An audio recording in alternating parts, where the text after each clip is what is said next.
So 1864, Montana, the Macabre legend of Father Bastian's bell tower. They say the bell was never made to ring. That it was forged not for sound, but for silence. The kind of silence that settles over a man before he dies. The moment between breath and confession.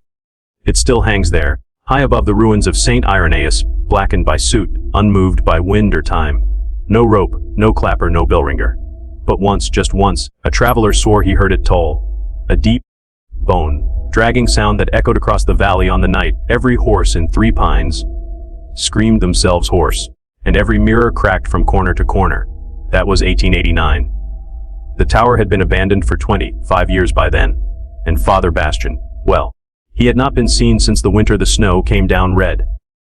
The township of Three Pines, Montana did not begin with a church.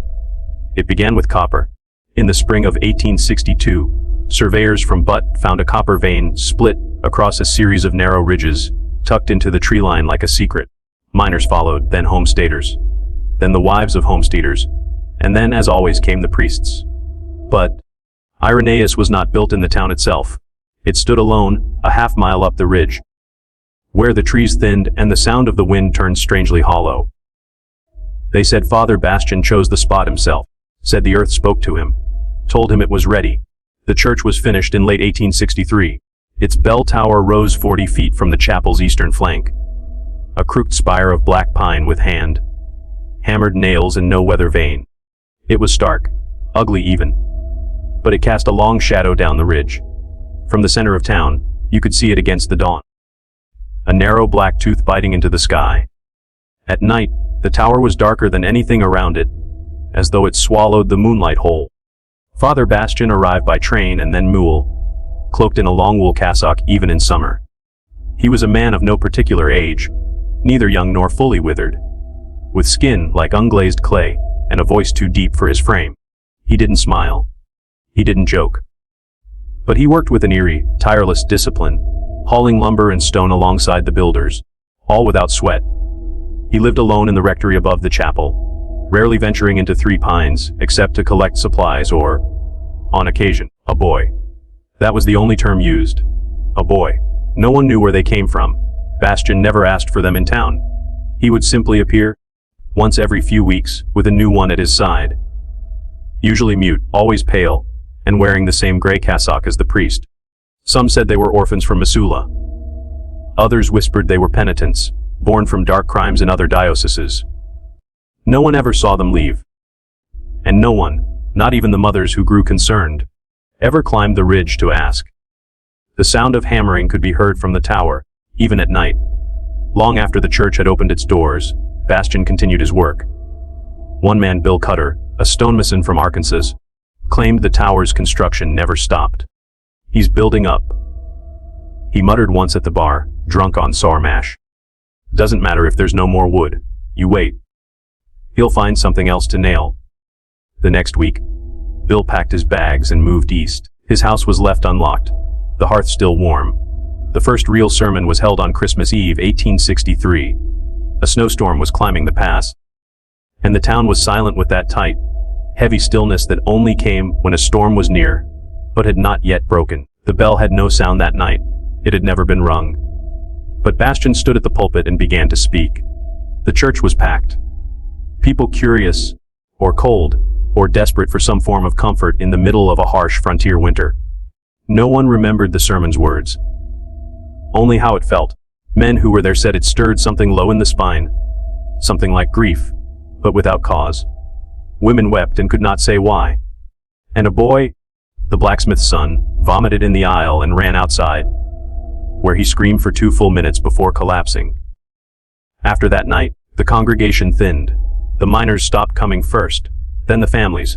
By February, only the mothers with sick children dared approach the chapel. And even then, they waited outside.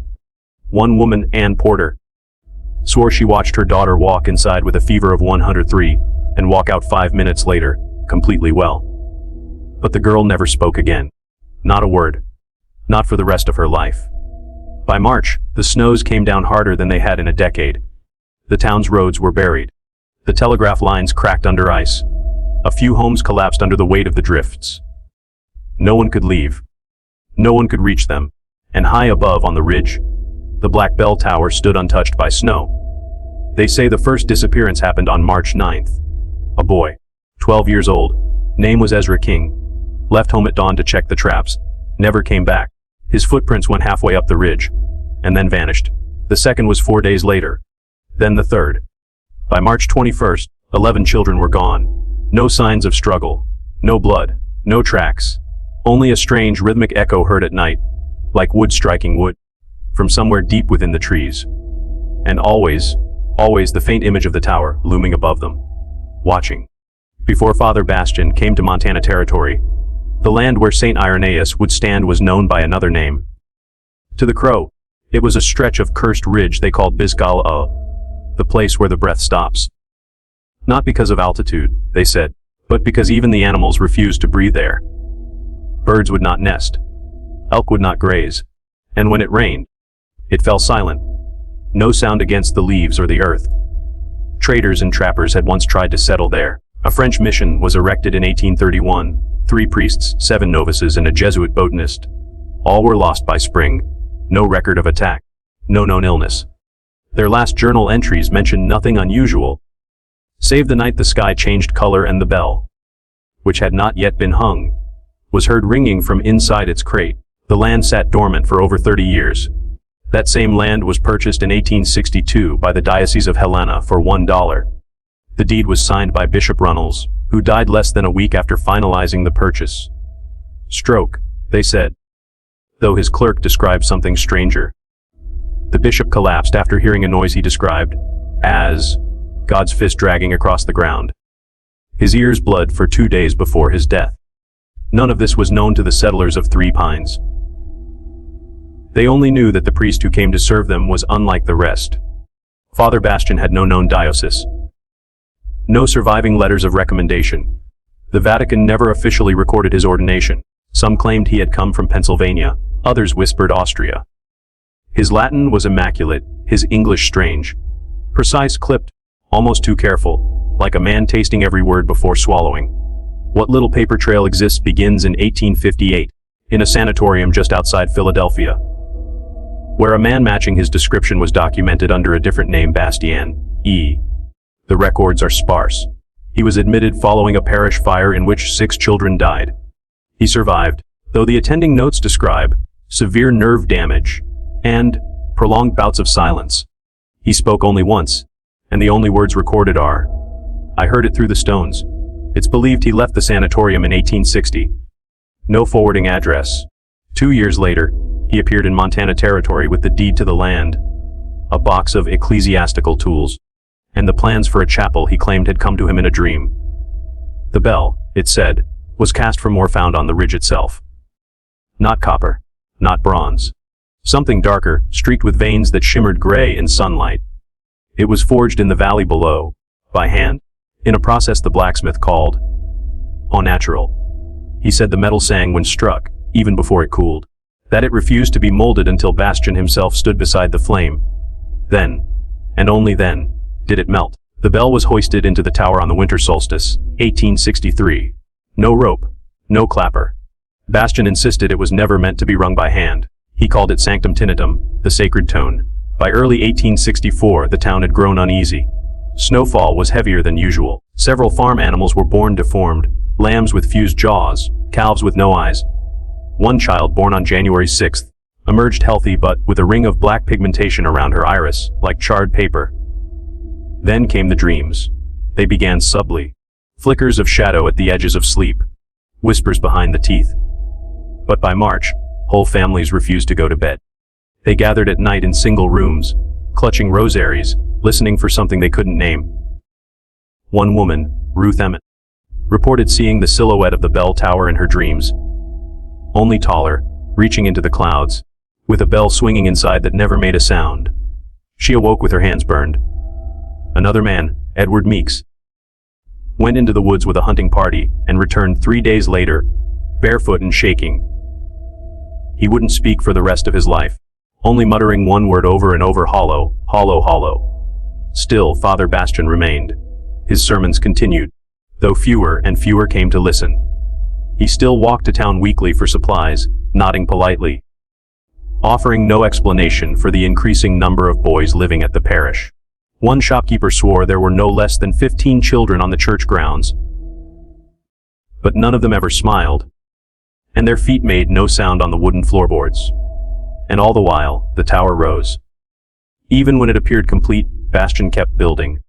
One night, a passing rider saw him hoisting beams by himself, impossibly heavy lengths of timber, and placing them along the upper frame, higher than any ladder could reach. The rider swore the priest never looked down, just kept working long after the sun had gone, lit by nothing but starlight and the faint red glow coming from within the tower's slats. Then, in late March, as the disappearances worsened and the town began to stir with fear, Bastian sent a letter. It was addressed to no one. Just a single envelope, left on the chapel door, sealed in wax. Inside were only 3 words, written in ink so dark it appeared almost wet. Non audite campanum. It did not hear the bell. It began on the morning of April 4th, when a low vibration moved through the valley. Not an earthquake, but a sensation underfoot, as though something enormous had stirred far beneath the frost. The older ranchers called it a soil shiver, a rare phenomenon caused by shifting water tables. But the sound that followed was no act of nature. At precisely 40:19 a.m., a tone emerged from the direction of St. Irenaeus. Not a chime, not a gong, something more primal, more precise. Like a pressure inside the ear just before a thunderclap. A perfect, metallic hum that hung in the air for nearly 9 full seconds before vanishing. No one in town admitted to hearing it. Not at first. But 3 families were found standing outside their homes barefoot in the snow. Faces turned toward the ridge, mouths slightly open. A boy was discovered in the schoolhouse, curled in the corner beneath the blackboard, hands pressed tightly over his ears. A rancher's wife, Judith Rowe, woke screaming about a bell that swung without wind, over a church that had no floor. She could not recall the name of her own daughter. By midday, the air itself felt wrong, as if something had gone sour inside it. Too thick in the lungs, too warm in the shadows. Birds no longer flew above the ridge, and the snow, though it still fell, melted on contact, leaving the ground dry and cold. A traveling surveyor named Daniel Meeks, cousin to Edward, the mute hunter, rode out toward the parish later that week. He'd heard rumors from his brother-in-law and thought the stories were typical frontier hysteria.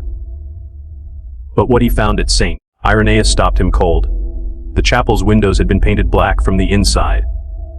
Not covered, painted in long, even strokes. Every pane. Even the clerestory glass at the top of the nave. The bell tower, now fully enclosed, had grown at least another 6 feet since the previous winter, though there was no sign of new lumber. What Meeks couldn't explain, what he never reported but later confessed to a physician before his institutionalization, was the boy he saw standing beside the chapel. The child looked no older than 8, but his hands were wrong. Each finger was longer than it should have been, the joints swollen, the knuckles dark and shining like beetle shells. His eyes were open but unfocused, and he stood completely still as the wind moved through his hair. Meeks said the child never blinked. And above him in the tower, a faint reddish mist leaked between the slats, catching the light as though from something smoldering inside. Meeks left without speaking to anyone. He quit his post within the month. His journal ends with a single page torn out, the last line barely legible. They do not ring it. It rings itself. And when it does, back in town, the tone returned a second time on April 11th. Fainter, but longer, 10 seconds. Horses refused to be ridden that day. Several went lame without injury. A man named Marcus Dilly collapsed outside the town hall and began vomiting blood, though no source of internal bleeding could be found. His eyes turned gray by evening, and he died without regaining consciousness. Children began disappearing. At first it was blamed on wolves, then on vagrants, then on Indians, but no tracks were ever found. Doors remained locked. Parents swore they'd only turned away for moments. By April's end, 11 children were gone, all between the ages of 7 and 12, all unbaptized. Father Bastian did not leave the chapel. Witnesses said the tower began producing a low sound at night, like wind dragging chains across a stone floor. A hum, just below hearing. And then came the dreams again. Not of the tower this time, but of something within it. A spiral staircase that went down, not up. Stone steps slick with condensation. Walls made of something not quite brick. And the sound. A constant, humming pulse like a held breath. Those who dreamt of it awoke exhausted, as if they'd walked the stairs all night. Some awoke with their feet bleeding. The parish register, when it was later recovered, showed a strange entry in late April. On a page meant for marriages, someone, presumably Bastian, had written a single phrase in Latin: descendimus non ad infernum, sed ad memoriam eius. But we descend not into hell, but into its memory. Then, on May 3rd, the bell rang aloud. Loud enough for the entire town to hear it clearly. No storm. No wind. Just a single, perfect peal. And at that moment, every clock in Three Pines stopped. Not slowed, not failed, stopped. The hands froze at 5:44 a.m. Candles sputtered out. Dogs howled. A fog rolled in from the east, so thick the mountains disappeared. And at the chapel, where no one dared to go anymore, a second bell tone emerged. Lower, deeper. A second bell. No one had seen a second tower. From that morning on, no bird was seen above the parish grounds. No animals entered the ridge. And still, Bastian remained. Or something wearing his shape. On the night of May 10th, the fog rolled in again. Thicker this time. Townsfolk swore they could taste iron in the air. Doors were bolted. Windows shuttered, but silence did not follow. Instead, a sound came from the ridge, louder than anything yet heard. Not the bell. Not the hum. A scream. Not human, not even animal. Something wider, deeper, as though the very trees were shrieking in protest. By morning, 17 people were missing. Their homes were untouched. Meals half eaten. Beds still warm, no broken locks. No signs of struggle. Only a black powdery residue left, in small mounds on each doorstep. So fine it melted to the touch. The town marshal ordered an armed search party of 12 men to ride up to the parish. Only 4 returned. They did not speak. Their hair had gone white. Their skin, pale as frost. The youngest among them, a boy of just 20, cut his own throat 3 days later. In his final hours, he had carved one word again, and again into the wall of his room, Tawar. By mid-May, no one dared say the name Bastian aloud. Edward, the mute, returned to the edge of the chapel woods on foot, moving silently through the pine, holding a bundle of pages. His brother's journal, filled with sketches of the bell tower. The drawings were impossibly detailed, showing not only the structure above but something far more extensive below. A network of chambers, cisterns, and vaults spiraling downward beneath the mountain.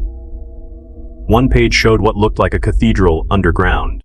Edward's last sketch was of the bell itself, but not as it stood. He'd drawn it opened, cracked down the center like a seed pod. Inside, the sketch revealed a vaguely human form, curled into a fetal shape, featureless, but for a long slit running vertically where the mouth should be. That was the last anyone saw of Edward. One of his gloves was found 3 weeks later, hanging from a branch near the chapel, soaked in what looked like rust. The structure itself had changed. The roofline of the tower now sloped at an angle, casting no shadow. The air around it shimmered slightly as though warped by heat. But the ground was cold. Too cold. One man claimed the frost near the church never melted, not even under direct sunlight. He brought back a small stone from the foundation and placed it in a blacksmith's furnace. It would not heat. The town physician, a recent transplant from Ohio named Walter Hagen, began treating patients for what he described as exposure to deep pressure environments. Symptoms included nosebleeds, ruptured capillaries in the eyes, joint pain, vertigo and hallucinations. But no one had been more than a few miles from the parish. Hagen had seen similar symptoms once before, on a submarine crew pulled up too fast from an extreme depth. He began asking strange questions. Had anyone ever excavated beneath the chapel? Did the mountain have a sinkhole history? Where was the original parish built? Then Hagen stopped asking questions altogether. He was found in his study 2 weeks later, having opened all his veins with a letter opener, eyes fixed wide on the far wall, mouth filled with candle wax. On the desk beside him was a single line written on torn parchment. The bell was not forged. It was uncovered. The people of Three Pines no longer walked alone. Children were kept indoors. No one rang church bells. The pastor of the Lutheran church refused to preach, instead pacing the altar in silence every Sunday, as if waiting for something to arrive. At night, The light atop the bell tower was seen burning again. But now it pulsed, dimming and brightening at strange intervals, almost rhythmic. One man, a clockmaker named Henrik Wall, attempted to match the pulses to a metronome. He stayed awake 3 nights in a row listening. By the 4th morning, he claimed to have transcribed a pattern. He called it a chime language. But he did not share the results. Wall wandered into the fog 2 days later and was never found. His home was found empty, save for hundreds of pages taped to the walls, filled with long vertical slashes and crude bell shapes. Like primitive sheet music written by something with too many fingers, a few brave townsfolk rode east, hoping to find help or answers. Only one came back. He was blind, eyes scorched entirely black, skin riddled with welts that glowed faintly in the dark. The doctor, before he took his own life, believed the man had suffered exposure to ultraviolet light, of a purity not naturally occurring. The man said nothing. But when he was bathed, long shallow scars were found on his back in the shape of a doorway, or perhaps a bell turned sideways. By early June, something had changed in the air. A low thrum, barely audible, began at dusk and held through the night. The soil around the parish began to crack, as though something beneath it had begun to shift. Roots emerged from places they should not. Dry creek beds, cellar floors, the corners of outhouses. Twisted, blackened roots that bled when cut. Those who still prayed said they could no longer feel anything when they did. Not comfort. Not fear. Just cold. And yet, the bell never stopped. Not in its ringing, but in its presence. Even in silence, it could be felt. A pressure behind the eyes. A tension in the teeth. A sensation of being watched not by a thing, but by a memory. A memory older than men, older than the mountain, and ringing on and on inside the skin of the earth. And above it all, the tower stood, taller than ever, casting no shadow in the daylight, whispering to the stone beneath. By the end of June, no one dared approach the ridge unless they'd lost something. Someone they loved. And even then, the pull wasn't born of hope, but something closer to resignation. Whatever lived in that tower, if it could still be called living, had become a kind of gravity, not a force of nature, but of belief, a final volition, not damnation. Something in between, older, hungrier, and utterly indifferent. The journal of a surveyor named Alton Pierce, discovered in a pine box in 1911 and archived at the Montana Historical Society, may be the closest thing we have to an eyewitness account of what lay beneath the tower. His handwriting deteriorates rapidly across the pages. Words tangled, letters repeated. But what can be made out is enough to shred the boundary between folklore and forensic horror. He writes of descending into a hidden shaft behind the altar, chiseled by hand, though far too deep and smooth for 19th century tools. He speaks of walls lined with a reddish stone not found anywhere else in the Rockies. Stone that hummed if you touched it. Not vibrated, hummed, as if the rock were remembering music. Pierce claims the path opened into a chamber, nearly the size of the chapel above, a cathedral of sorts, lit by no flame or lantern. The walls glowed faintly, as if breathing. In the center, a second bell hung suspended not from a beam, but from bone. Great white struts grown outward like antlers, fused into the walls and ceiling, holding the bell aloft in a web of unnatural symmetry. And beneath that bell a pit. Not dug, not collapsed, but formed like a birth canal pressed into the stone. He could not see the bottom. He said the sound came from it, not just the ringing, but the singing. Choirs, thousands of voices, all mouthing a note that never ended, just bent, warped, echoed, each echo thinner than the last, until the sound no longer resembled music, but memory itself unraveling. He wrote that the pit smelled of sulfur and brine and milk, that his eyes wept from it. That time staggered inside it. He dropped a rock, and it fell forever. But he never said how he got out. He never explained the third page, which contains only one line repeated over and over in a descending spiral. The words scratched with such pressure, they cut through to the next leaf. It heard me back. By late July, the mountain had begun to tremble. The cracks beneath the parish widened. Old graves from the pioneer cemetery collapsed inward. Not dug, but sucked down. The fog began to rise even in daylight. Crops curdled in the field. Children were born too early or not at all. Several townsfolk wandered to the edge of the ridge and screamed at nothing. Some tore their eyes out with fish hooks. The animals knew it first. Horses refused to approach the futhil. Dogs would vomit or howl until they passed out. Birds stopped nesting in the pine trees. Then the insects vanished, not migrated, gone. Father Bastian had not been seen in nearly 3 months. Yet some said they glimpsed a figure at the very top of the bell tower when the fog parted just before sunset. Not a man, exactly. Longer-limbed, darker around the mouth, taller by feet than he should have been. And not still. The figure twitched.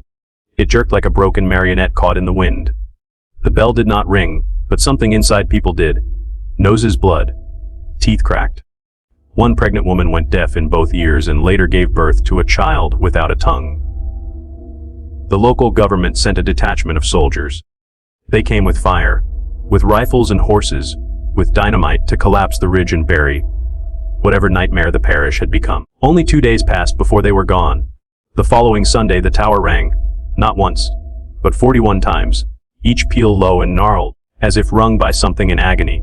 For hours afterward, nothing moved, not a single gust of wind, no footsteps, not even the trees swayed.